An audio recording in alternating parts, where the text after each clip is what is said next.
Alright guys, nakuha na natin yung kalakal natin. Kita nyo ba yan? Marble Special Edition.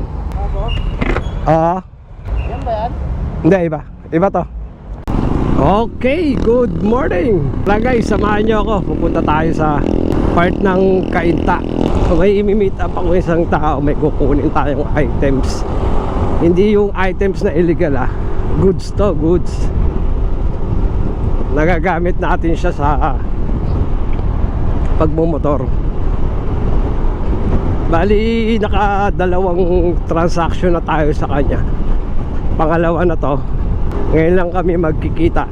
So nakita ko lang sa post niya sa Facebook na may inaalok siya.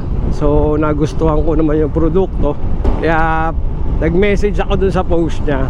Tapos nag-PM siya sa akin kung interested daw ako. Sabi ko, akin na yan, i-reserve mo na. Ang sabi niya, boss, i-reserve ko na sa'yo to. Like, oo, sure yan. Sunday ko kukunin kasi nasa trabaho ako. Sunday ang uwi ko. Tayo na nga, nag-close deal kami. Pero ang kagandahan doon guys, hindi niya na ako hiningian ng down payment. Ang second na transaction na namin to.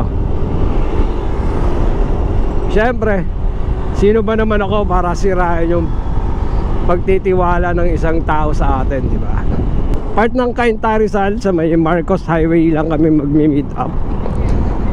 Ang usapan namin sa may tapat ng Santa Lucia East Mall, kung ano man yung may part doon na gas station, doon kami magmi-meet up. Tara guys, masyado pang mahaba ang biyahe. Mag-teleport na lang tayo. Alright guys, andito na tayo sa corner ng Anonas at Aurora Boulevard. Kakaliwa na tayo rito, papuntang Marcos Highway.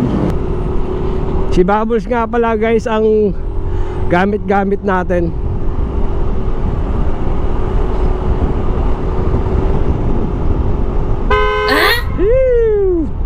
Kakaliwa agad, di man lang sumisignal.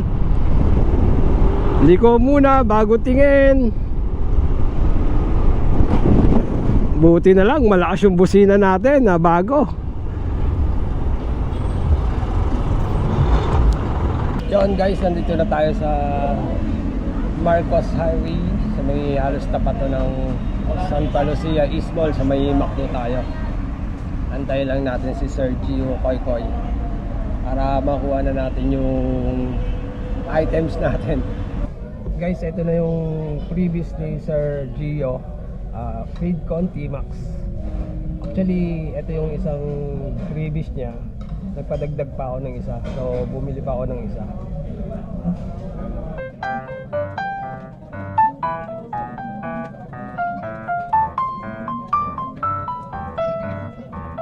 Alright guys, nakuha na natin yung kalakal natin. Kita nyo ba yan?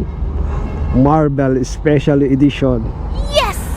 ARPA 11 Captain America. Yan yung sinasabi ko sa inyo na items na nakuha natin.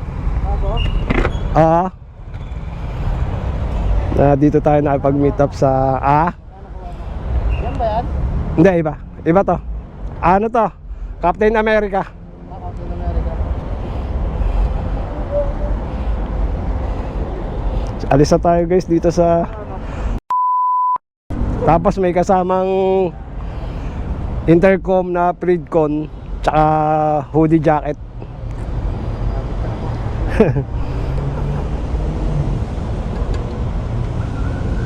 Boss, yung empty helmet na carbon, sa kanya rin galing yon, kay Boss Gio. So yun guys, yun na nga yung bago nating helmet na ARPA 11 Captain America. Nakuha natin kay Sir Gio. Konting kwentuhan, nagkape lang kami doon sa McDonald's. Nag-ice coffee lang kami.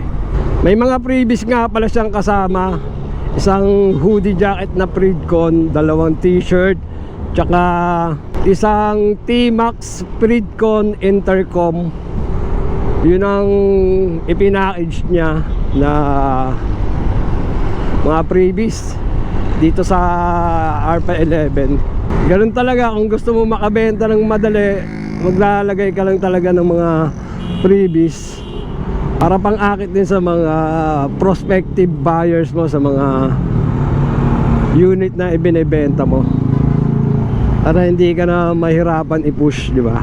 Kasi marami rin namang nagbebenta ng mga ganyan, parehas kayo ng presyo, pero kung didiskartehan mo kung paano ka mag-market, eh di syempre ikaw ba naman may previous, di ba? Bebenta mo sa market, may previous ka, yung iba wala. Bibili ka sa physical store nila, tapos wala man lang previous, same price or mas mataas pa yung price, eh di doon ka na sa may previous, di ba? Eh magkano yung intercom na Freedcon? Nasa 3.5. Yun guys, hanggang dito na lang ang ating video. Peace out!